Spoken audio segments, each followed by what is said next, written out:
안녕하세요. 애나 테일러입니다. 오늘 소개해드릴 내용은요, 일본의 그 소년법의 내용을 바꾼 중학생 소년 사사키바라라는 그 사건이에요. 이 사건은요, 중학생이 그 어린아이를 살인을 한 쾌락살인으로 당시 정말 일본 열도를 그야말로 들끓게 만든 그런 사건이었습니다. 1997년 5월 어느 날 이 소년 A는요, 지금 그 자서전까지 써서 냈는데, 이 소년, 자기가 자신은 소년 A라고 했기 때문에 저도 소년 A라고 할게요. 이 소년 A는요, 자전거를 타고 밖을 어슬렁거리며 집주위를 돌아다닙니다. 누구 죽일 사람 없을까? 누구 죽일까? 뭐 이러면서 주위를 살피고 있는데요. 약간 야산 쪽으로 달리고 있을 때 한 아이가 위에서부터 내려오고 있는 게 보입니다. 응? 쟤라면 내가 아는 애고 죽여도 몸집도 작으니까 내가 쟤 죽여도 될 것 같아. 이런 생각을 하고 작업을 걸어요. 어떻게 아는 소년이냐 하면요, 지네 집에도 여러 번 놀러 온 그 피해자는요, 방사선과 의사의 아들이었어요. 그리고 자기 동생의 같은 반 클래스 친구였기 때문에 이 소년 A네 집에도 놀러 온 적이 있었대요. 그리고 소년 A네 집에서 이렇게 거북이한테 얘가 관심을 보였던 걸 기억해내군요. 야야야, 있잖아. 저기 저 산 위에 올라가 보니까 거북이 있더라. 너 한번 가볼래? 그 피해자 소년은요, 소년 A에 별 의심 없이 소년 A를 따라서 산속으로 들어갑니다. 그리고요, 이 소년은 그 나중에 이 소년 A가 쓴 책을 보면요, 이렇게 써 있어요. 그 아이를 갑자기 죽이려고요, 이렇게 목을 졸라서 죽일 계획을 세웠대요. 근데 웬만해서 얘가 죽지 않고 자꾸 버둥거리면서 반항을 하는 거예요. 아, 이거 좀처럼 죽지 않네. 그래서 그러면 내가 얘를 올라타고 목을 졸라볼까? 그런 생각을 해서 이 피해자 소년을 눕히고요, 몸을 타고 올라가서 목을 조르기 시작합니다. 그래도 잘 죽지 않아요. 아, 얘 어떻게 해야지 죽이지? 잘 안 죽네.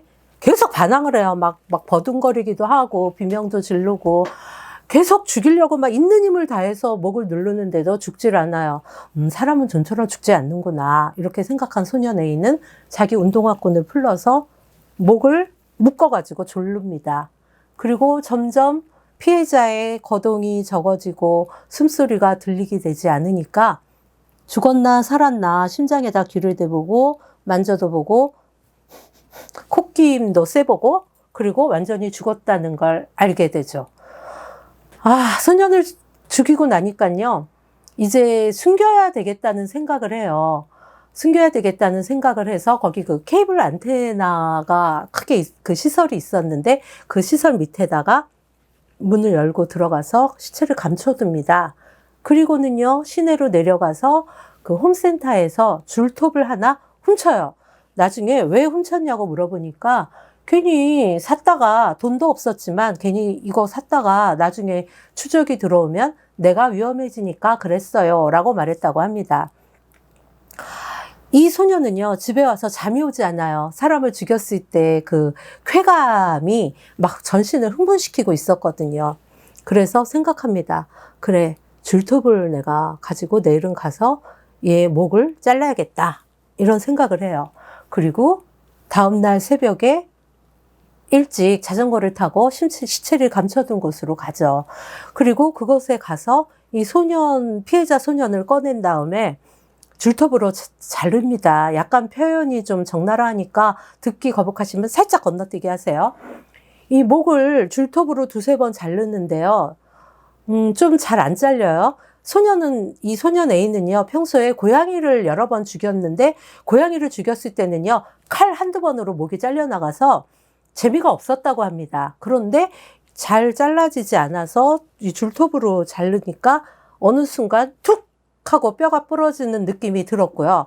그 다음에 이제는 뭐 목이 잘라지겠구나 그런 느낌이 손 촉감으로 전해져 왔고, 죄송합니다 이런 표현에서 그대로 써 있는 대로예요. 목을 잡아 비틀어서 쑥 빼냈다고 합니다.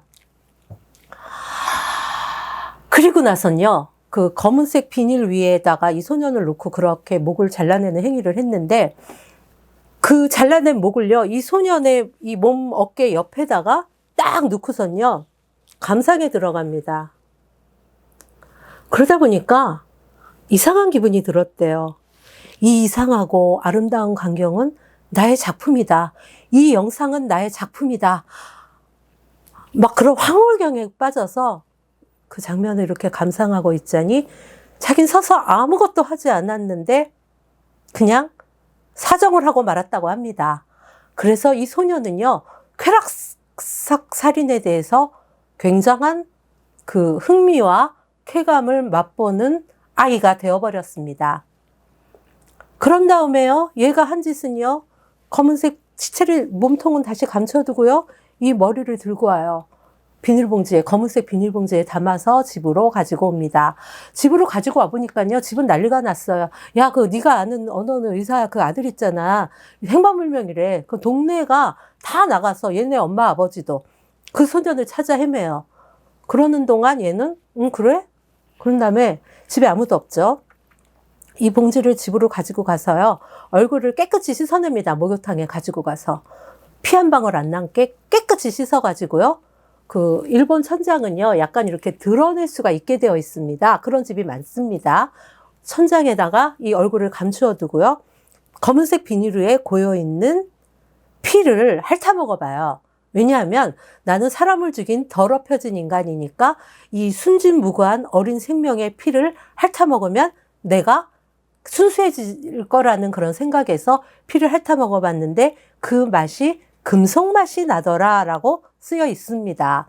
그리고요, 그 목욕탕에서 이 아이의 그 머리를, 얼굴을 물로 깨끗이 닦아냈을 때 그 꼬리 달린 빗으로요, 머리를 빗길 때 또 알 수 없는 흥분에 젖어서 또 한 번 사정을 했다고 합니다. 그리고는요, 그 자기 그 범인이 누군지를 밝혀내지 못하도록 하기 위해서요, 이 소년을, 여기도 조금 잔인합니다. 듣기 싫으면 건너뛰기 하세요. 입을 이렇게 귀까지 찢어서요, 그 쪼커처럼 그렇게 만든 다음에 입에다가 편지를 끼워 넣습니다. 그 편지 말이요, 자기가 좀 나이 든 사람이 쓴 것처럼 보이게 하기 위해서 애니메이션에서 좀 이렇게 후루비타 일본 말이고요. 좀 이렇게 옛날스러운 표현을 찾아냅니다. 경찰들은요, 이게 연쇄살인의 예고장인가? 뭐 싶어서 굉장히 긴장을 했다고 하죠. 이렇게 그 속에 써 있는 내용은요, 이런 내용이에요. 자, 게임이 시작됩니다. 우둔한 경찰제군, 나를 멈추어 보시든지. 나는 죽이는 것만이 유일하게 유쾌하다. 사람의 죽음이 보고 싶어서 나는 미칠 지경이다. 더러운 야채들에게는 죽음의 판결을, 왜 야채일까요? 연책의 대노의 유혈의 판결을, 스쿨킬러, 학교 살인, 죽음의 삭깎이 봐라. 그리고 가로를 이렇게 친 다음에 투명한 존재인 나를 만들어낸 의무교육과 의무교육을 만들어낸 사회의 복수도 잊어서는 안 돼. 뭐 이렇게 써있다고 하죠. 그리고 또 밑에 이렇게 추신처럼요. 하지만 내가 왜 죽이는 걸 좋아하는지 모르겠다. 태어날 때부터 가지고 온 선천적인 것이라고 밖에는 할 말이 없다. 죽이고 있는 순간만큼은 일상의 증오에서 해방이 되고 편안함을 얻을 수가 있다. 나의 아픔을 줄일 수 있는 유일한 길, 살인이다. 라고 쓰여 있었다고 합니다. 매스컴에서는요, 하루 종일 이 사건을 보도했고요. 경찰은요, 최근 일어난 초등학생 소녀에 대한 살인사건과 상해사건을 합해서 4건의 사건을 세트로 연일 보도를 했습니다. 이 소녀는요, 이 피해자 소년의 얼굴을 갖다가 자기가 다니던 중학교에 정문에다가 그 편지를 입에 물린 채로 갖다 놓았거든요. 아침 6시 40분경에 그 학교의 관리인이 이 몸이 없는 얼굴을 발견하고요, 경찰에 신고를 해요. 경찰서에서는요, 긴장을 했죠. 최근에 연쇄적으로 소녀가 1명 죽었고요, 2명의 소녀가 상해를 입은 사건이 있었거든요. 그래서 혹시 그 사건의 연쇄적인 일환이 아닐까? 경찰은 초긴장을 하고 현장으로 갔습니다. 그리고 정말 가슴 아픈 일은요, 이 시체 확인을 할 때 이 소년의 아버지가 와서 시체를 확인하는데요. 당신은 지금처럼 이렇게 막 세련되어 있지가 않아서 그냥 현장에 바리케이트를 치고요. 몸통이 없는 이 소년의 얼굴을 가지고 그래도 또 마음을 쓴다고 몸은 비닐로 덮어서, 없는 몸을 비닐로 덮어서 사체 확인을 아버지에게 시켰다고 합니다. 그 아버지 어떤 심정이었을까요? 아무튼 이 소년은요, 이 소년을 이렇게 살해하기 전에 3건의 살인 상해 사건을 일으켜요. 예를 들면 이런 사건이었죠. 초등학교에 가서 그 손 닦을 곳을 좀 알려달라고 하고요. 손 닦을 곳을 소녀가 안내를 해주니까 그 소녀에게 내가 고마우니까 그 인사를 하게 뒤 좀 돌아보겠니? 라고 했을 때 이 소녀가 딱 뒤를 돌아보니까 망치로 얼굴을 때려가지고요. 그 소녀애는 그 자리에서 쓰러지고 얘는 도망을 쳐요. 그런데 그 소녀는 병원으로 곧 발견이 돼서 실려갔지만 뇌진탕으로 결국은 죽고 맙니다. 나중에요, 이 소년에게 그 사건에 대해서 어떻게 생각하냐고 하니까 뭐 나중에 신문 기사를 보니까 얘가 죽었구나 했지만 그 별 느낌이나 감흥은 없었다고 해요. 그리고 그 자기가 죽일 수 있는 약한 인물을 죽이기 위해서 그 여러 소녀들에게 이렇게 뭐 말을 걸기도 하고 아니면 뭐 지나가는데 갑자기 칼로 찌르기도 하고 하면서 여러 가지 상해를 익힙니다. 그 중에 한 소녀는요, 칼이 복부를 찔렸는데 다행히도 그 정맥과 대동맥을 지나는 전까지 칼이 멈췄대요. 만약에 이 정맥을까지 칼이 도달을 했으면 과다출혈로 100% 죽었다고 의사들은 이야기를 합니다. 또 한 소녀는요, 그냥 전치 4주 정도의 피해를 입었다고 합니다. 이런 사건이요, 계속해서 일어났죠. 매스컴에서는요, 그 학교 앞에 있던, 그리고 이 사카키바라 사건이라고 이 사건의 명칭이 정해진 건요, 그 소년의 입에 물려놨던 편지에 사카키바라라는 이름을 이 소년 A가 적었기 때문에 사카키바라 사건이라고 하는데요. 이 소년 A에게 왜 사카키바라라고 했냐라고 물으니까 사카키바라라는 것은 내가 초등학교 5학년, 6학년 때 나쁜 짓을 한 자신에게 붙여준 이름이다라고 말했다고 합니다. 그리고요, 그 매스컴에서 이 사카키바라를요, 한자로 쓸 때 술주자를 썼대요. 그랬더니 술주자가 아니라면서 항의 전화까지 했다고 하죠. 그리고요, 또 이 테레비 아사히에서 한 스텝이 소년이 머리가 발견된 장소에서 아침 일찍 발견됐다고 한 20대 후반에서 30대의 신체 건강한 남자가 검은색 비닐봉지를 가지고 어슬렁거렸다라는 기사가 전국적으로 많이 나가게 돼요.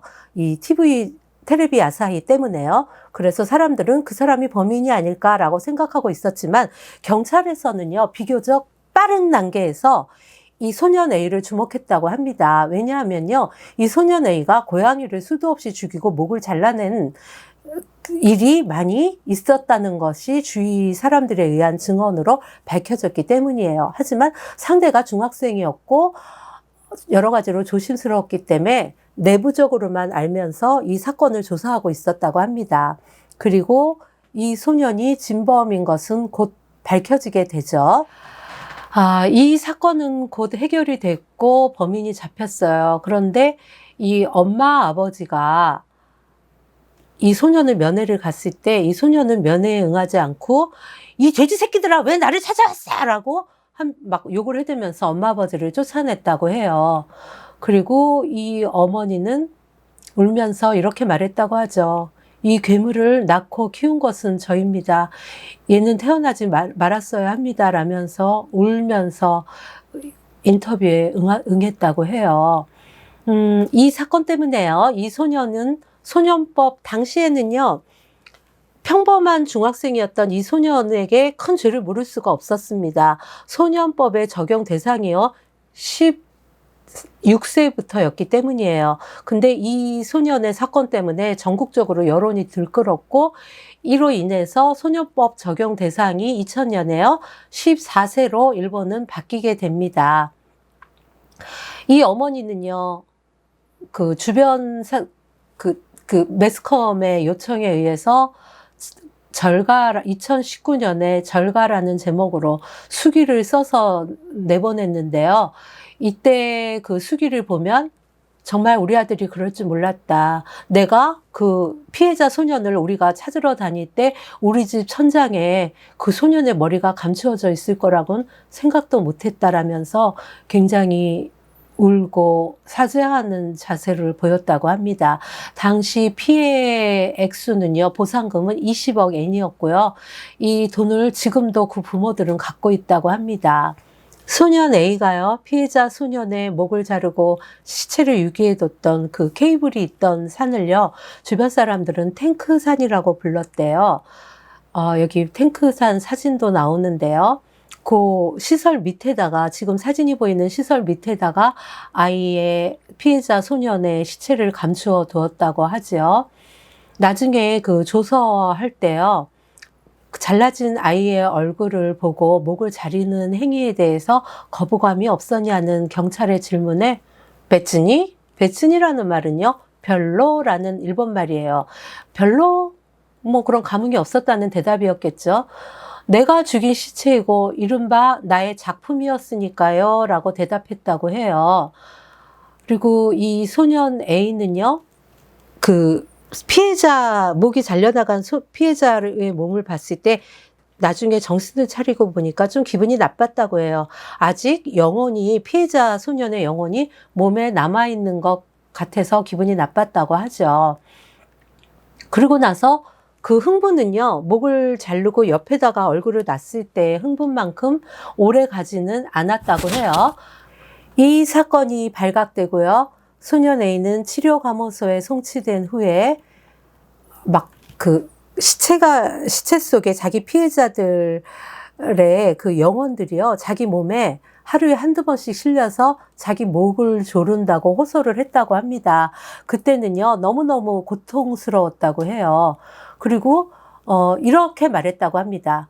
처음에는요, 사람을 죽인 자신이 나쁘고 왜 내가 이렇게 사람을 죽이는 데서 쾌감을 느끼게 됐을까라고 생각한 적도 있고요. 나는 태어나지 말았어야 된다라고 생각도 했대요. 하지만 점차로요, 자신의 살인 충동을 정당화시키게 되었다고 합니다. 내가 무가치한 존재라면, 즉 사람을 죽이는 내가 무가치한 존재라면 상대도 무가치한 존재다. 무가치한 존재끼리 서로 상대에게 무슨 짓을 해도 상관이 없다. 이 세상은 양육강식의 세계다. 내가 강자라면 약자를 죽이고 지배하는 것도 용서가 된다는 자신만의 이유를 만들어내게 됩니다. 죽은 아이들에게 미안하지 않냐고 물으니 소년은 이렇게 답했다고 해요. 아니요, 그때 그것을 지나간 걔네들이 잘못이죠. 그렇게 말했다고 해요. 그러나 죄책감이 들기는 했었던 것 같아요. 뭐 이렇게 정확하게 기록되어 있습니다. 내가 죽인 2명의 영혼이 내 육체에 들어와서 매일 3번씩 하루에 40초 정도씩 배와 가슴을 먹어댄다. 쥐어짜듯이 아프다. 아마도 곧 내 몸은 다 먹혀버려서 없어질 것이다. 매우 고통스럽지만 내가 죽을 때까지 내 몸에서 나가주지 않겠지. 이 사건은요, 여기서 끝났는데 그로부터 24년이 지난 2019년이면요, 아직 해이와 시대라고 불리우던 시절이에요. 일본은요, 우리나라처럼 서력을 쓰기도 하지만 천황의 연호를 따서 부르고 있죠. 뭐 소와 몇 년, 해이와 몇 년, 지금은 레이카 2년입니다. 그러니까 레이카가 되기 전에 2019년에요. 이 사건이 있고 24년 후가 됐는데 이 소년 A는 자신의 살해 경험을 책으로 써서 팔고 많은 수익을 얻고 있다고 합니다. 이것은 폐허일까요? 그 소년 A는 어떤 심정으로 그 책을 냈을까요? 그리고 피해자 가족들은 이 수기를, 자기네들에게 한마디 의논도 없이 수기를 낸 소년 A에게 매우 화를 내면서 이 피해 사례금 같은 건 필요 없다고 하고 더 이상 받지 않고 있다고 합니다. 일본의 청소년법을 바꾼 사카키바라 사건, 여기서 끝맺고자 합니다. 쾌락살인, 어린 소년 소녀들에 의한 살인, 언제나 없어질 수 있을까요? 아니, 없어질 수 있기는 한 걸까요? 저는 다음에 더 새롭고 흥미로운 사건으로 여러분을 찾아뵙고자 합니다. 들어주셔서 감사합니다. 저희 영상이 마음에 드셨다면 좋아요, 구독, 알림 설정까지 부탁드릴게요.